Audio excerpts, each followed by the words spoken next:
Hey everybody, how you doing? So this is Nils again at Idaho Pulse, and today I wanted to bring you a video that a lot of people ask about. People are frustrated sometimes when they're selling their house. They're wondering, what are some other techniques? What are some of the things that maybe I'm doing wrong when I'm listing my house? A lot of times a real estate agent has so many deals going on that maybe they aren't giving you the proper help, and that's not a good thing. I'm not trying to make it so that it seems like it's okay for them to do that, but that's just what happens when you're dealing with humans sometimes.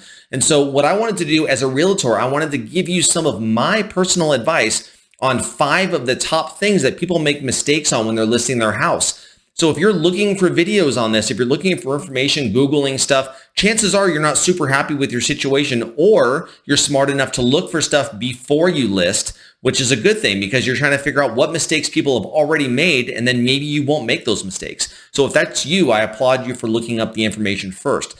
So if you're interested in any of this kind of stuff, if real estate stuff interests you, if home buying, if Idaho interests you, if you're looking to move to Idaho or you're already in Idaho, you should like and subscribe to this channel because it'll give you all the information you need going forward. We put at least 1 to 2 videos out per week. So if that interests you, please do that. It'll get the videos in front of you faster and it helps our channel grow.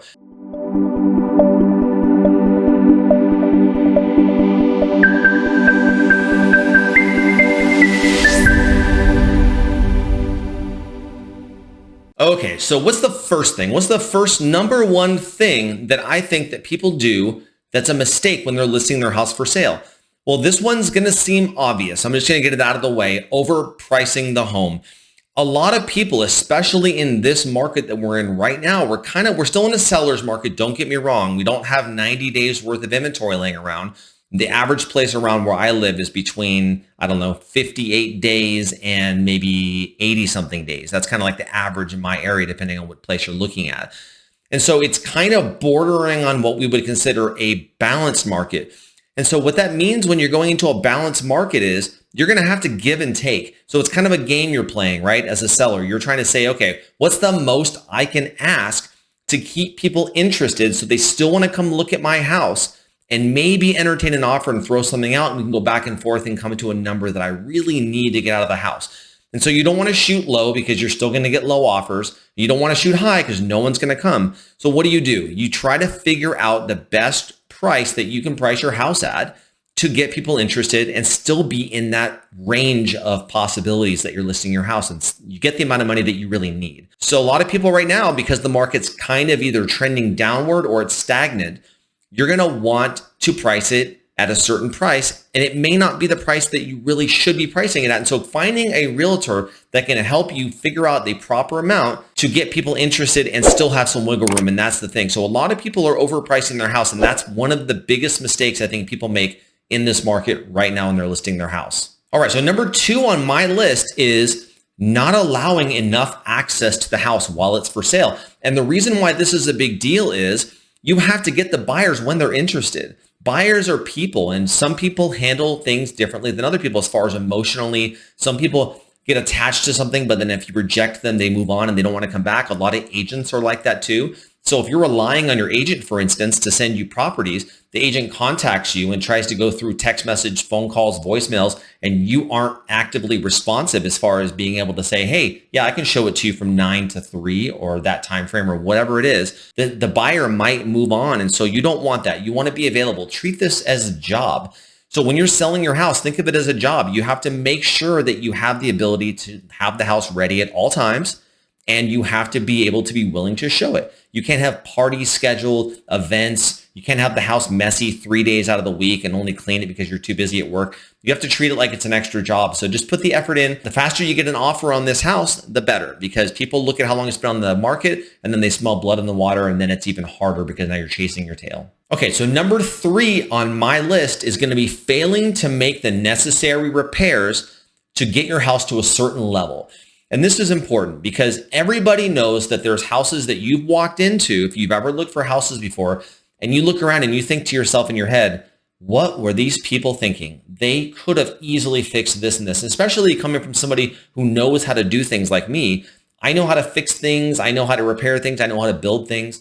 And so for me, I understand that, wow, this is a really simple fix. You know, the baseboards were chewed in the corner from the dog, or the front door had a crack in it, or the carpet had a little stain or something like that. There are certain things that honestly, if you just put a little bit elbow grease into, or just hire a handyman that you trust to come over and do, it's not very expensive.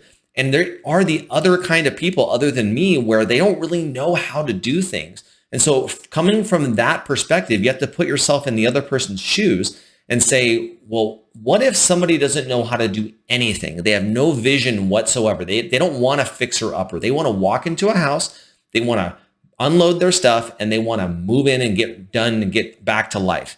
They don't want to sit there and Bondo things and repair things and replace door hinges and stuff like that. They just want to move in and be done. So you have to look at it from everyone's perspective. Not everybody can do the things that you could do if you're a handyman kind of guy.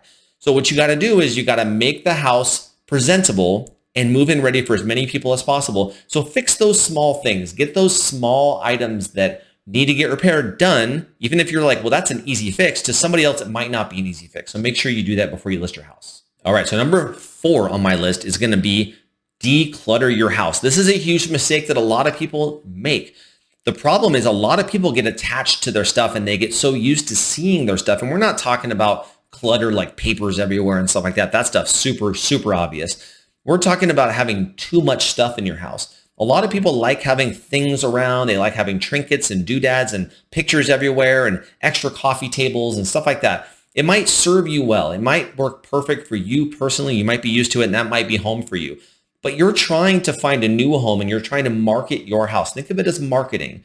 If you owned a company and you were trying to market your product, you would try to make it appeal to as many people as possible and make it shine in the best light possible. And so by having your house super duper cluttered, what's going to happen is you're going to turn off a lot of people. You want to make your house, I've said this in other videos, but I'll say it again.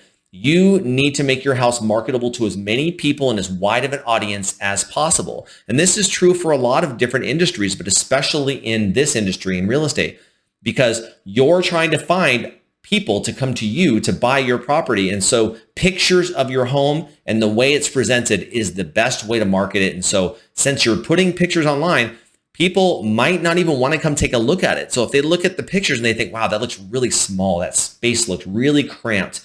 Maybe it only looks like that because you have too much stuff in there and they may not even want to come see your house as a result. So you want to make it decluttered, rent a storage unit if you have to. It's a very cheap investment for what it could do for you. And it's also going to make it much easier and faster to sell your home. All right. And so number 5 on my list of things that people make mistakes on is they get too emotionally attached to their home when they're selling. And so what happens a lot of time is you have built memories and you've fixed things in the house and you've maybe done artwork on the walls or whatever it is that you do. You've got memories there and you're attached to your house. Most people love their house. And so what happens is when someone else comes in and you start marketing it, you're going to get people that are looking at it as an asset and not a home yet because they don't live there. They haven't built their own memories there like you have. And so what happens is a lot of people come in and they make an offer or they say, hey, I don't like that flooring, or they say that bathroom needs to get remodeled, or whatever the case, that kitchen's ugly, the colors are ugly in the counters. And maybe you picked that out. Maybe that was your thing. You cannot get emotionally attached. Forget about the house for a while. Make it an asset. This is an item that you own, that you have money in, equity, and you want to get that equity out and move on to a new home so you can start over again with somewhere new. So detach yourself emotionally from the home. Forget about the fact that it's somewhere that your family's called home, that you built memories in, that your kids grew up in, started walking in, whatever the case may be. Get over that and move on to something else in your head so that you can look at it as an asset and not so much as a family memory. Okay, so hopefully these 5 things helped you out. Hopefully they gave you something to think about if you're listing your house. And if you already have it for sale, hopefully you've listened to these 5 things and they've given you kind of an aha moment. You thought, okay, you know what? I didn't do 2 of those 5 things in my head. So I'm going to go ahead and revamp this thing, start over again in my head, make sure all of these things are taken care of. And we're going to try and put our best foot forward the next time we list it for sale. So anyways, hopefully this information was helpful for you. Again, like and subscribe. That helps us out. Otherwise, we'll see you on the next video. Thanks for watching.